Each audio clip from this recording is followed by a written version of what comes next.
China loves political warfare because that's what garners investments, even if the warfare isn't physical. Let's take a deep dive into one of China's most popular inventions, TikTok. We can see that it is out to damage civilizations and Western civilization more broadly. You're watching The Demetrius Araujo Show, and I am your host, Demetrius Araujo. Without further ado, let's begin. Let's take a deep dive into TikTok, which is China's most famous invention, which 94.1 million American citizens use. That's almost 30% of America's population. It has some real world pull. If China wants to push a certain agenda, it will. If we take a look at what's being pushed on this app, we will see that China says that the algorithm is just something that recommends things based off of what you like to watch. And that's clearly true, but it does a lot more than just that. Just like we saw with ChatGPT, there is a man behind the curtain sorting through and recommending videos for the AI to push. And obviously, the AI has an agenda to accomplish, and the agenda is at China. Now, without further ado, let's dig into a dozen takes. Beginning with the headlines of the week, we actually have Tucker Carlson releases January 6 footage that raises new questions. Fox News host Tucker Carlson released new surveillance footage from January 6 that shows two Capitol police officers escorting Jacob Chansley, known as a QAnon shaman, throughout the building. Now, if you don't know who this is actually the horn guy that went into the Capitol building on January 6th. Carlson released the footage after being given executive access by the House Speaker Kevin McCarthy to 40,000 hours of video from the day. Virtually every moment of his time inside the Capitol was caught on tape, Carlson said during the segment. The tape showed that the Capitol Police never stopped Jacob Chansley. They helped him. They acted as his tour guides.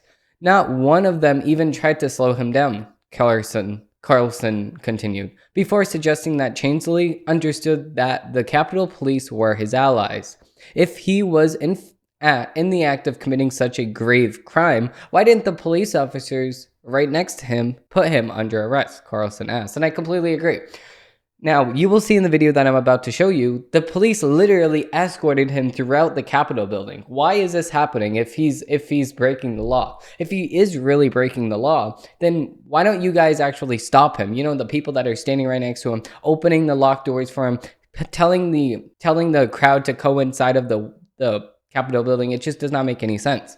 Charles C., one of the most widely recognized faces from the day, pleaded guilty to obstructing an official proceeding and was sentenced to 41 months in prison, which is extreme.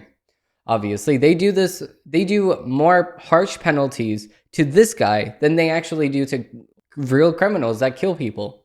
In New York and LA, they don't even prosecute. They just say, oh, well, you just shot somebody in the middle of the street. It's okay. You know, we rehabilitate you. We want to make you a better person. You know, peace and love. No, but this person, nope. We're going to throw the book at him. We're going to throw the kitchen sink at him. We're going to throw everything at this guy. Now let's watch the footage here. And again, this is a clip from the Tucker Carlson show. Dangerous conspiracy theorist dressed in outlandish costume who led the violent insurrection to overthrow American democracy. For these crimes, Chansley was sentenced to nearly 4 years in prison, far more time than many violent criminals now receive. Exactly. What did Jacob Chansley do to receive this punishment? To this day, there is dispute over how Chansley got into the Capitol building. But according to our review of the internal surveillance video, it is very clear what happened once he got inside. Virtually every moment of his time inside the Capitol was caught on tape. The tapes show the Capitol Police never stopped Jacob Chansley. They helped him. Yep. They acted as his tour guides. Here's video of Chansley in the Senate chamber. Capitol Police officers take him to multiple entrances and even try to open locked doors for him. We counted at least 9 officers who were within touching distance of unarmed Jacob Chansley. Not one of them even tried to slow him down. Chansley understood that Capitol Police were his allies. Video shows him giving thanks for them in a prayer on the floor of the Senate. Watch. Thank you, Heavenly Father, for giving the inspiration needed to these police officers to allow us into this building. Contrast the reality of what Jacob Chansley did in the Capitol building on January 6th. Okay, so I completely, this is astounding to me too. This is the first time we're seeing this. This happened in 2021. Why are we just hearing about this 2 years later? That's because we had to wait so long for a person like Tucker Carlson to get his hands on the footage to actually know the truth. And that's disappointing. We already knew that the media lies all the time, but did we expect to this extent? Maybe, but not this bad. This is crazy. Carlson also reviewed footage of Capitol Police Officer Brian Sicknick that he claims was taken, quote, after he was supposedly murdered by the mob outside. The New York Times initially claimed in a report that Sicknick was killed when he was struck in the head with a fire extinguisher by rioters. The newspaper later retracted that report after an autopsy found that he died from a stroke the following day. Exactly. Now let's watch the footage. And several police officers in the meantime. But Brian Sicknick should not be reduced to a prop for the political ambitions of the Democratic Party. I agree. He was a human being. The facts of his life matter, including how he died. To this day, media accounts describe Sicknick as someone who was, quote, slain on January 6th. The video we reviewed proves that is a lie. Here is surveillance footage of Sicknick walking in the Capitol after he was supposedly murdered by the mob outside. By all appearances, Sicknick is healthy and vigorous. He's wearing a helmet, so it's hard to imagine he was killed by a head injury. Exactly. Whatever happened to Brian Sicknick was very obviously not the result of violence he suffered at the entrance to the Capitol. Exactly. This tape overturns the single most powerful and politically useful lie that Democrats have told us about January 6th. And it was indeed a lie. The January 6th committee knew perfectly well that Brian Sicknick was walking normally through the Capitol. Exactly. The January 6th committee knew perfectly well that Officer Sicknick was walking very well throughout the Capitol on that day. Just like Fox News host Tucker Carlson was about to say, but this clip actually cut out. Now, I would like to see this whole entire segment because I'm just watching clips of it, but Tucker Carlson, I thank you and I applaud you for doing the work that the mainstream media, I mean, you're part of the mainstream media, but more broadly, everybody else that had their hands on the footage did not do. It's disappointing, and it's a slap in the face of the American people. The United States Capitol Police released a statement on April 19, 2021, saying that the District of Columbia's Office of the Chief Medical Examiner ruled that Sicknick died of natural causes. This did not change the fact that Officer Sicknick died on the line of duty, courageously defending Congress and the Capitol. The USCP claimed in a statement, the attack on our officers, including Brian, was an attack on our democracy. No, it was not. It was not an attack on our democracy, and it was not an attack on him. He had a stroke, okay, but that was unrelated to January 6th. It was actually related to January 7th, because that's the day that he died, sadly. The surveillance footage was found that, in fact, Ray Epps remained in the Capitol for at least... Carlson shows video evidence that Ray Epps, a man whose presence at the Capitol riot raised questions, lied under oath when he told investigators he was at a hotel when he texted his nephew he orchestrated protests at the Capitol.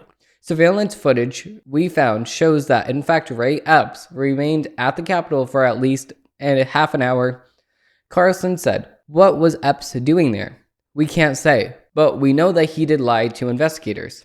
Let's watch this third clip from Tucker Carlson because he's doing an excellent job at what we like to call, journalism and actually finding the objective truth. If there's one takeaway from the corpus of footage that we spent 3 weeks looking at, it's that the January 6th committee lied. Exactly. Its members are liars. They did. And as the result of those lies, core civil liberties in this country were eroded. People went to prison. They're in prison as of right now, unjustly. So those lies had consequences. Yeah. So you have to ask yourself, whatever happened to the members of the January 6th committee? These liars who hurt people and the country. Yep. Well, let's see. Adam Schiff is running for Senate. Of Adam course. Kinzinger got a job at CNN. Liz Cheney somehow wound up a professor at the University of Virginia, the august University of Virginia. Yep. No, I completely agree because these people would be applauded. These people are going to be upgraded. These people are going to have their political career given to them just because they're on the face of the January 6th committee. And that's disappointing and that's disgusting to see. Moving on to the next article from the Daily Wire, we actually have Prosecutor claimed LA's soft on crime DA exiled her from speaking out, and she just won $1.5 million. A Los Angeles jury has awarded $1.5 million to prosecutor Sean Randolph after she claimed that District Attorney George Gascon relented against her for questioning his policies. According to the suit Randolph filed on October 2021, she was given a transfer that she claimed was a punitive after she raised questions about Gascon's criminal justice reform policies that critics have said amount to him simply being soft on crime.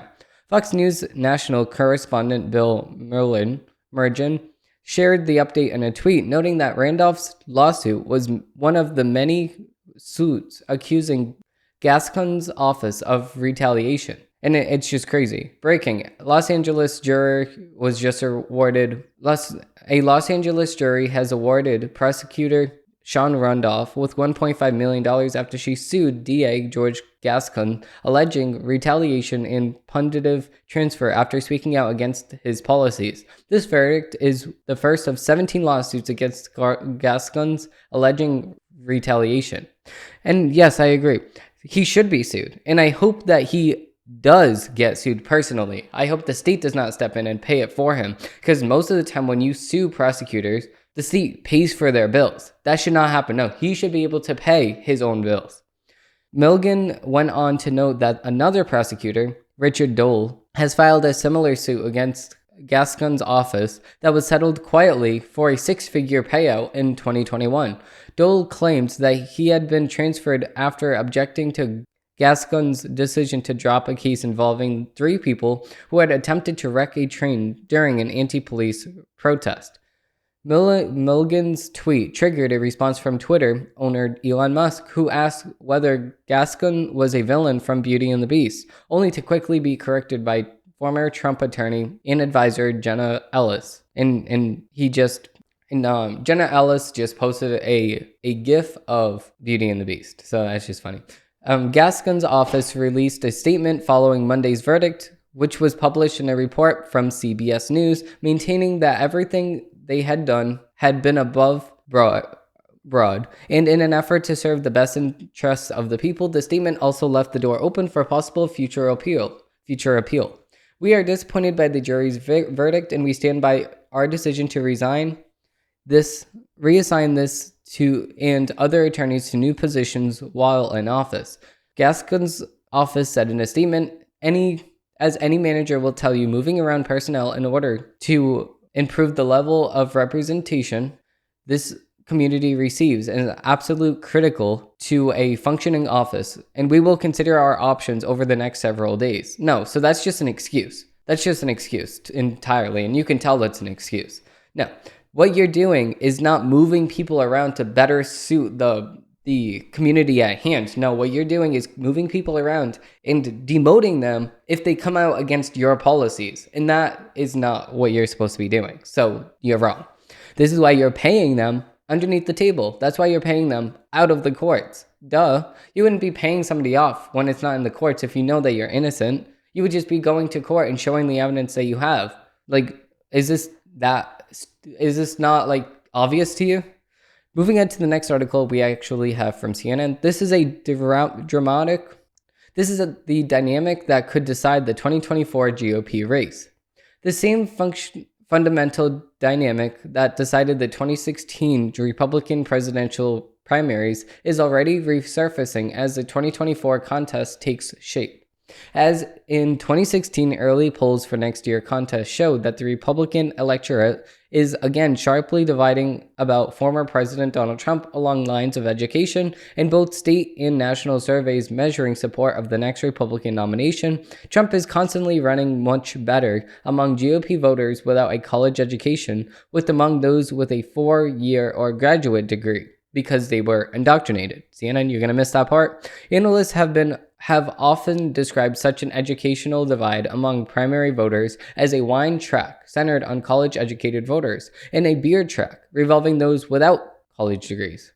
Okay, so, or what you could be calling it is indoctrination from those colleges to make you feel and think a certain way, and that is more liberal. Over the years, it's been much more consistent future in Democratic than Republican presidential primaries. But the wine track/beer track divide emerged as a defining characteristic of the 2016 GOP race, when Trump's extraordinary success at attracting Republicans without a college degree allowed him to overcome sustained resistance from the voters with one. Though the early 2024 polls have varied in whether they place Trump or Florida Governor Ron DeSantis in the lead overall, with the latest round tilting mostly toward Trump, of course, because he's shown that he can actually do the job. Ron DeSantis can also show that he does the job, but not on a federal scale. It's more local. That same overriding pattern of educational polarization is appearing in virtually all those surveys, a review of public and private polling data reveals. Trump doesn't seem to have a special ability to make his sort of populist appeal to non-college voters, and also have a special ability to make college-educated conservatives start thinking about alternatives. GOP pollster Chris Wilson said in an email, "I think that we'll continue to see a big educational divide in the support in 2024. The stark educational split is toward an attitude towards Trump frames the strategic challenge of his potential rivals in the 2024 race. On paper, none of the leading candidates other than Ron DeSantis himself seems particularly well positioned to threaten Trump on the hold of non-college Republicans who have long been the most receptive audience for his blustery and belligerent messaging." Okay, so this is CNN talking points here, talking through. By contrast, most of the current and potential field, including former governors Nikki Haley and Chris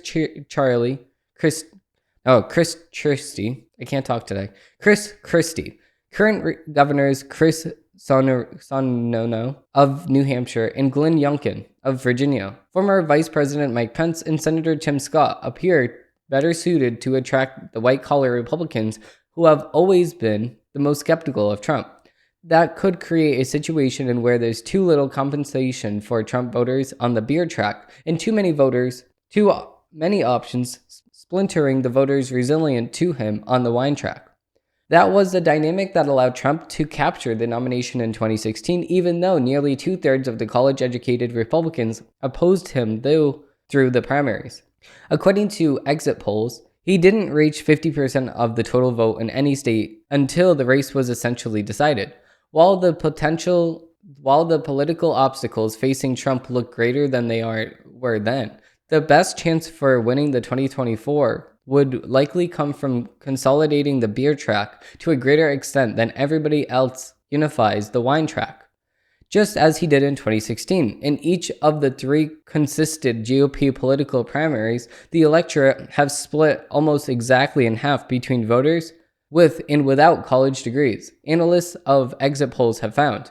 Right now, unless somebody cracks the code to get competitive with Trump among blue-collar Republican voters, it could fall into the old pattern with the best scenario for him, said longtime GOP strategist Mike Murphy, who directed the super PAC for Jeb Bush in 2016. Jennifer Horn, the former GOP state chair in New Hampshire, added that while Trump's ceiling is likely lower than it was in 2016, he could still win the nomination with his purely support if no one unifies the majority more skeptical of him. He isn't going to need 50% to win, cautioned Horn, a leading Republican critic of Trump. The wine/beer track divide has been a constant feature of the Democratic potential primaries politics since 1968. Since then, a recession of brainly liberal candidates, think Eugene McCarthy in 1968, Gary Hart in 1984, Paul Tongass in 1992, and Bill Bradley in 2000. Okay, so if you think about any of these people, they did not become president. So what's your point? They have mobilized socially liberals, college-educated voters against rivals who relied primarily on support from non-college-educated white voters and racial minorities. Robert F. Kennedy, Walter Mondale, Bill Clinton, and Al Gore in those same races. In the epic 2008 Democratic primary struggle, the basic divide persisted in slightly reconfigured form as Barack Obama attracted just enough white and black votes to beat Hillary Clinton's coalition of blue-collar, white, and Latinos. Joe Biden in 2020 was mostly a beer track candidate. Okay, so we're going to stop you right there. We're going to say, what the hell are you talking about? The epic 2008 Democratic primary struggle? Okay, would you say that about the Republican struggle? No, you would not. So CNN, get the hell out of here. Moving on to the next article from CNN, we actually have what to know about the Tucker Carlson January 6 footage. Now, we just talked about this footage, obviously. So let's see CNN's talking points on the subject. Fox News host Tucker Carlson aired newly released footage on his show Monday from the January 6, 2021 United States Capitol attack. This included images of the rioter known as QAnon Shaman, as well as the Capitol Police officers Brian Sicknick, who died following the attack. It's just so stupid to see the way that CNN is going. It's just more left and more left. Like, how left can I put it?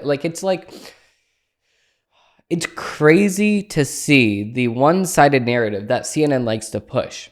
It's crazy seeing the narrative get shifted more and more to the left by political advisors for CNN and political writers for CNN. House Speaker Kevin McCarthy granted Carlson access to more than 40,000 hours of Capitol security footage, oh no, from January 6th. CNN and other news organizations have also requested access to the security footage. McCarthy's office said that it's still working out the process to make the footage more widely available, but did not comment further. Of course, because he's going to have his political advantages, and that is giving it to whoever he wants. Just like you guys, when you had the footage on your January 6th commission, you didn't give it to any of the media? No, because you wanted the footage for yourself, because you know that it makes yourself look bad. Capitol Police have continuously warned that the release of all security footage from the Capitol could pose a potential security risk for the building. CNN has reached out to Capitol Police for comment. Carlson, who used the footage in an attempt to downplay the violence and defend the pro-Trump mob, claimed he had Capitol Police review the footage before airing it. Quote, "We do take security seriously, so before airing any of this video, we checked first with Capitol Police," Carlson said. "We're happy to say that their reservations were minor, and for the most part, they were reasonable. In the end, the only change that we made is blurring the details of a single interior door in the Capitol building." Multiple sources on Capitol Hill, however, told CNN that Carlson's show provided only one clip to review and not others. Here's what was in the footage that aired Monday. Okay, so we're not going to continue. Well, I really don't care about their opinion, but let's talk about Sicknick's death, according to CNN. Carlson aired never-before-seen surveillance footage that he said showed Sicknick, who died one day after the January 6th insurrection. Carlson said that he focused on this because Democrats had turned Sicknick into a prop and a martyr by overstating the links between his death and the insurrection. Carlson used the new video to try to determine the known facts surrounding Sicknick's death and to argue that January 6th was less violent and deadly than it has been portrayed, because it was. The video shows Sicknick in the cryptic of Capitol Hill, appearing to give instructions to some of the nearby rioters who are milling around the area. Okay, so the verbs that CNN use is just all bad. It's just, this is evil, and this is the worst day in history, and how could you do this? This is icky and sticky. No. Listen, the verbs that you are doing clearly shows your political bias, and that is not good when you're trying to use your political advantage of CNN, your political power of CNN, to objectively show something, because you're not objective. CNN, you're supposed to be objective because you said the most trusted name in news, but you can't be the most trusted name in news if you're going to be very, very politically one-sided when it comes to news stories like this. The video shows Sicknick, okay, so I already read that, reportedly waving his arms. Carlson argued that Sicknick looks healthy and vigorous in the video, and therefore it's hard to imagine that he was severely injured by the rioters or that he died because of the insurrection, and that's true. On January 6th, Sicknick was attacked with pepper spray and physically fought with members of the mob. An officer testified that he saw Sicknick in significant distress after he was sprayed. Oh, he died 1 day later after surviving a series of strokes. The DC medical examiner ruled that he died out from natural causes, but said all that just transpired on January 6th, and it played a role in his condition. Does this sound like a medical examiner that is objectively looking at his body? No. It's not objective. The medical examiner, you're misquoting him and adding in things that he did not say.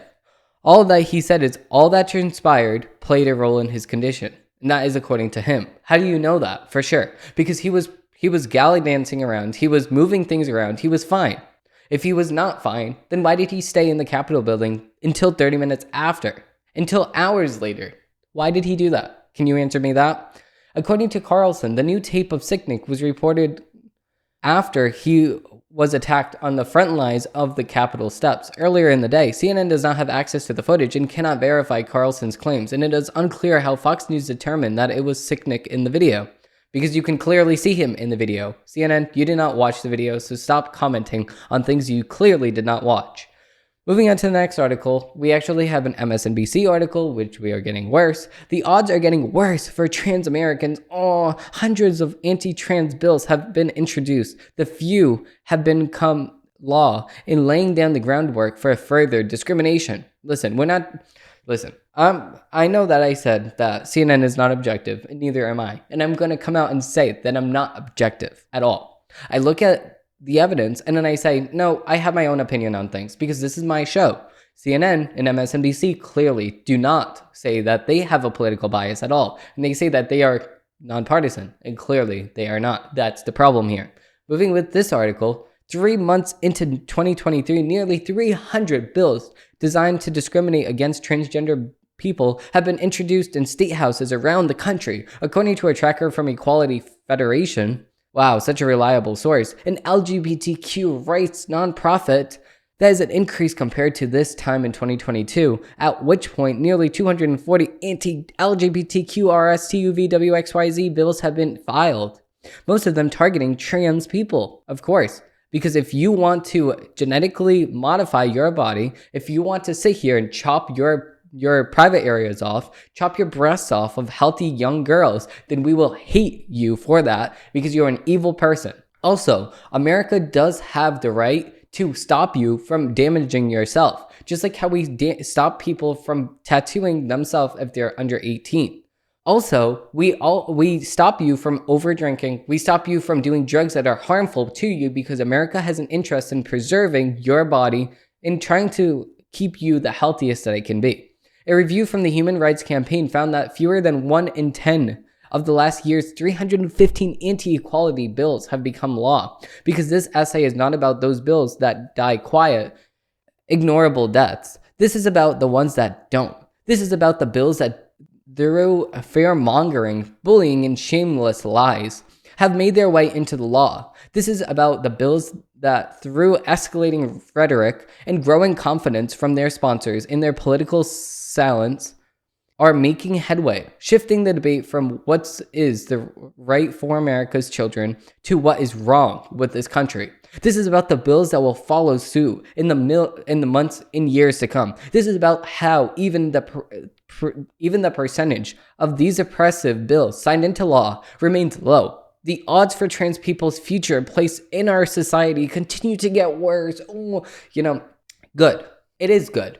The lives that are placed on you that have gender dysphoria and a medical condition should be put more heavily on you. You should not be able to do the things that wreck your body and that you will regret in the future. We have the political and we have the right motivation and the right facts on our case to prove why you should not be doing this to your own body. And this is crazy. This is evil that you're doing this to your body. And the whole entire ideology as a whole is evil in itself because it's trapping you into an ideology that you know nothing about and that you know, or you may not know, but we know that will hurt your body in the long term. To great applause, Michael Knowles, a Daily Wire commenter, told the CPAC audience last weekend that there, quote, could be no middle way in dealing with transgenderism. It is all or nothing. Exactly. I completely agree. It cannot be all, and it should be nothing, because you do not have the right to chop off your healthy breasts, and you do not have the right to chop off your healthy genitals as a guy.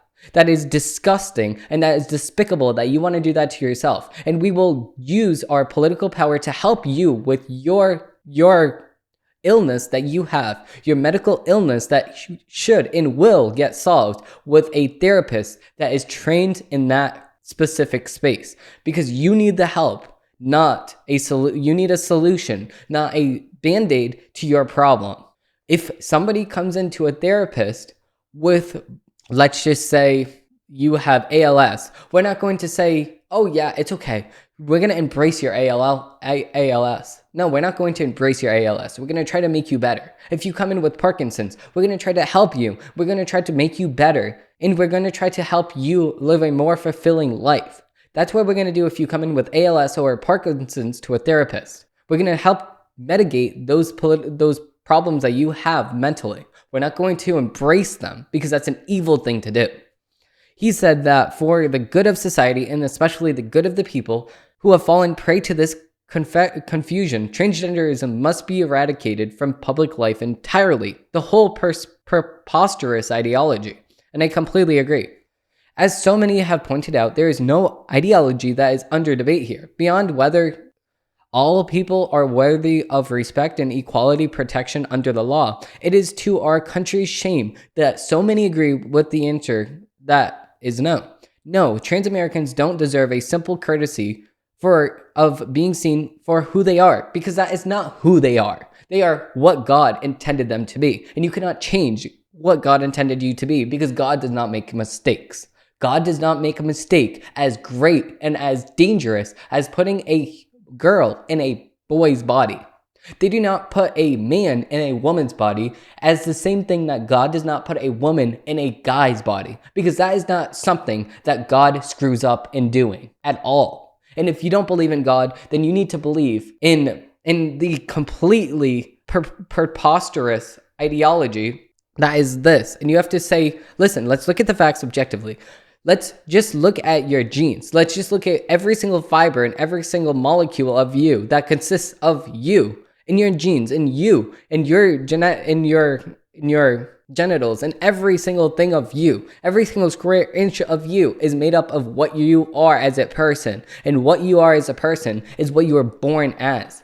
It does not matter if you have a genital or not a genital, if you have a breast or not have a breast. What you are as a person is what you are. If you are born without something, then that is a condition that you have. That does not mean that you are the opposite sex. Just because you chop off the private area of a guy, it does not make them a woman all of a sudden, because every single square inch of you, your whole entire genetic nature, is what you are as a person. And you cannot change that simply by putting on a dress and chopping off your genitals. The same exact thing applies for girls. You cannot simply change that by adding skin to your private area and cutting the breasts off of your chest.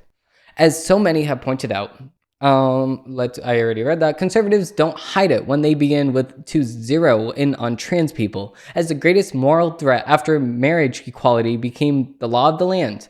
In trans people, they saw a new pathway to recycle the same lies about grooming and pedophilia. Okay, so what's the lie? What's the lie here? That transgenders, more broadly, drag queens, like to have their sexual shows in front of children. That's pedophilia. What's the lie? If you have put on a drag show and thrust the air in your Speedo, then that is pedophilia, because you're grooming children into an ideology that you agree with, and that is disgusting for children to be around. That is the same exact fact why we do not bring children to sex shows. That's exactly why we do not bring children to clubs. That's exactly the same exact reason why we do not bring children to strip clubs, because we know that that is damaging and detrimental to their whole entire health. Their mental health gets damaged when you sexualize children. That is pedophilia. Alongside a newly found Fox concern for the safety and athletic achievements of cis women in girls. Okay, there's no such thing as a cis woman. You are a woman. First of all, that's second of all. Athletic achievements of women and girls should stay women and girls. You cannot add a guy to that because now you're destroying the women and girls teams. Their framing has found fertile ground among parents worried for their children, even as they sacrifice their happiness, and politicians who would seek to exploit those fears. According to the rules of this new moral panic, teenagers must be protected from books, websites, and any other place or resource that might let them know that they aren't alone and feeling out of sync with their assigned gender. There is no assigned gender. It is your gender. And first of all, you may feel out of sync because we do have certain gender roles that we have. There's a guy and there's a girl, okay? You can blur the lines a little bit without claiming that you're the opposite sex, just like how tom girls dress as a guy. It does not mean that you are a guy. You're simply just dressing as a guy.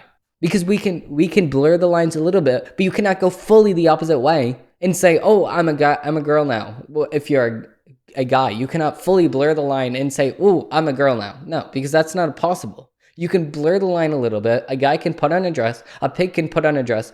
The pig does not turn into a chicken. As the same way as a guy does not turn into a woman by simply putting on a dress and cutting off the genitals. This is the environment in which governors in Utah, South Dakota, Alabama, Arizona, Arkansas, and Tennessee have banned gender-affirming care for minors, and it should be altogether. It is the environment that has led to 18 states, and more coming soon, passing laws that ban trans students from playing school sports on their teams that align with their gender identities. It does not matter. Put on a dress, and what? A guy can play on the girls' team now? Even though they have testosterone that is obviously more powerful than girls. What? You're gonna let a guy just go and punch a girl in the face just because he has a dress on? No.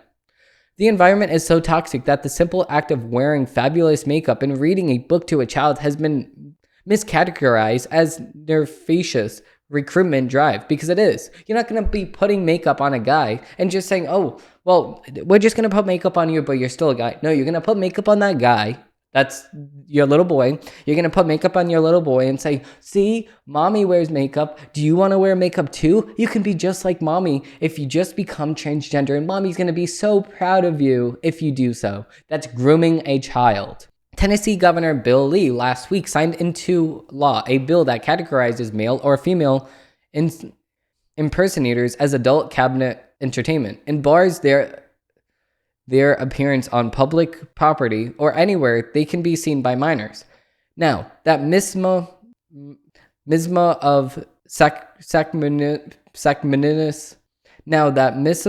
of discrimination has waved its way into the United States House. Later this week, the Committee on Education and the Workforce will mark up H.R. 734, the supposed Protection of Women and Girls Sports Act of 2023. It is a short bill, one that would sanction any recipient of federal education funding that operates, sponsors, or facilitates athletic programs or activities to permit any person whose sex is male to participate in an athletic program or activity that is designed for women or girls. H.R. 734 may win over a majority of Republican-controlled committee. It may even be voted on and approved by the full House. It will not become law, not with Democrats controlling the Senate and the White House. Haha, we got you now. But it is a marker placed down that this issue will not go away. And yes, it will not go away. And it will not stop battling the dangerous and I completely agree with Michael Knowles here. I will not stop fighting this dangerous ideology that is wrecking our children's lives. Not my children, but your children. Everybody's children. I will not stop fighting this dangerous ideology that has infected people that I went to school with. Moving on to the next article from the NPR, we actually have 3 more Republican states announced that they are leaving a key voting data partnership. Wow, that's good. Let's see. The Electronic Registration Information Center, or ERIC, is a multi-state partnership that experts across the political spectrum say is the only reliable, secure way for states to share voter registration data with each other. But on Monday, 3 Republican-led states announced that they are pulling out of ERIC. leaving questions about the future of the system that will, until recently, was bipartisan success story, as well as questions about how these 3 states will maintain accurate voter lists without such a resource. Eric is a godsend, Paul Pate, the GOP Secretary of State of Iowa, told NPR in an interview last month. But state officials in Florida, Missouri, and West Virginia have joined a growing number of Republicans who don't see it that way. And I completely agree. If Florida pulls out of this, and we do a little bit more research on this, when we look at the funding and we look at their political bias, then we will see why these 3 states pulled out. Early last year, fringe conservative media began to target the organization and Becker, who has remained involved with the organization as a non-voting board member. The Gateway Pundit, a far-right publication published in January 22, the first of a series of articles painting Eric as part of a liberal conspiracy to steal elections. This is according to NPR again. The 2 main villains at the heart of the conspiracy, the billionaire George Soros and Becker. Becker now runs a separate nonprofit called the Center for Election Innovation and Research, which helped distribute millions of dollars in grants to Mark Zuckerberg and his wife donated to election officials during the 2020 election cycle. Okay, so this is a laundromat. Of course they're going to pull out. Why would we give funding to a laundromat? So we're going to give funding to Eric, and then Eric's going to give money to Mark Zuckerberg, and Mark Zuckerberg's going to go and give money to the political opponents that we are trying to fight. Why would we do that? Moving on to the next article from NPR, eyeing a run for president, Ron DeSantis wants to make America Florida, and I completely agree with him. He hasn't yet entered the contest for the Republican presidential nomination. Even so, Florida Governor Ron DeSantis is one of the leading candidates. I agree.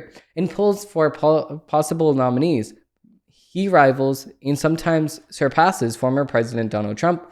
DeSantis has just released a new book that highlights his style and hardline stance on issues ranging from election to public health. It picks up from his first term as Florida governor, when he became well known nationally through his frequent appearances on Fox News. November's election was disappointing for Republicans in many states, but not Florida, where Governor Ron DeSantis won re-election by nearly 20 points.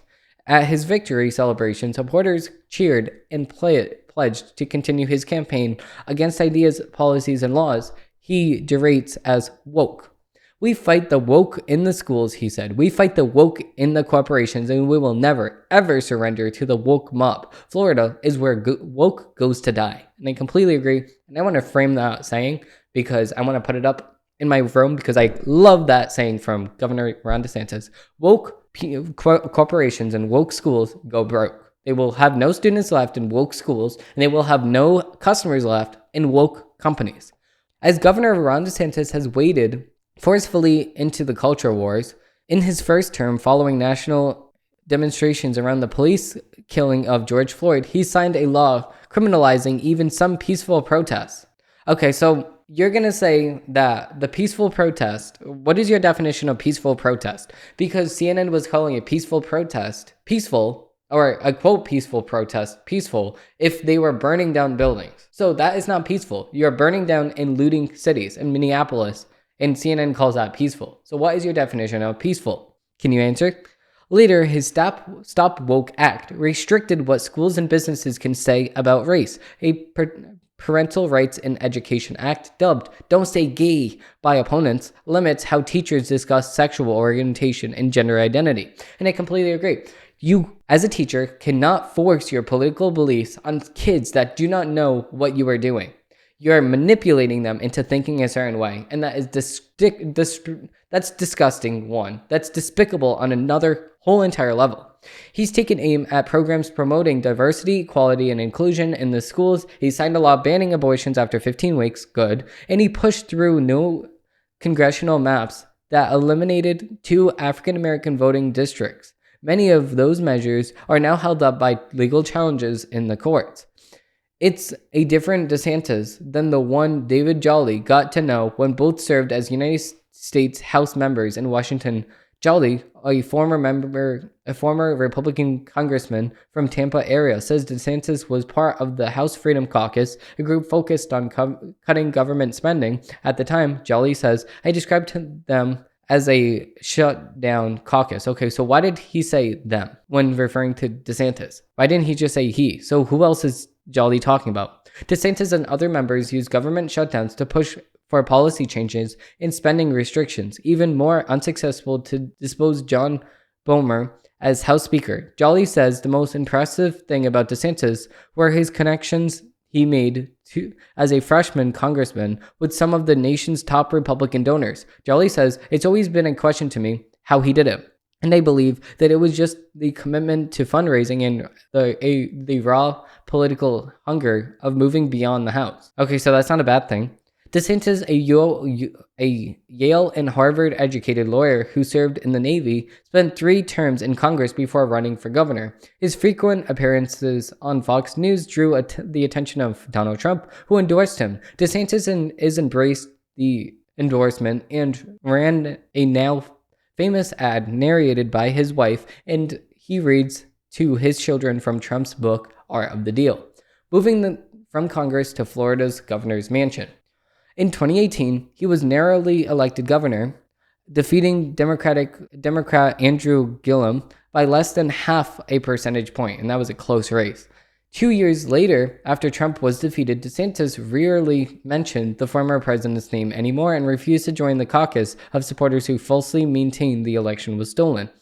Because that's not what wins. If NPR, you're going to look at the stuff objectively, like you say, that is not what makes Republicans win. Because, people are over the election of 2020. People are moving on to the election of 2024. Now, this is 4 years later. So nobody cares anymore. If you keep saying the election is stolen, you're not going to win because everybody's not going to vote for you. Nobody's going to vote for anybody. We don't want that. Keep voting because your vote matters. Even if you think that the election was rigged in a certain way, in which I see some evidence to suggest that it was, it does not matter. Still vote. Your vote is still important. If you do not vote, then we cannot win. But vote in person. It's the mail-in ballots that count. Do not mail in the ballot. Vote in person on the day of the election. But with that being said, that is a very important thing to end off on. Thank you all for watching. Thank you all for listening. If you did like this episode, please like and subscribe down below because I do post new episodes every single Monday, Wednesday, and Friday. Thank you all for watching, and I hope that you have a great rest of your day. Bye.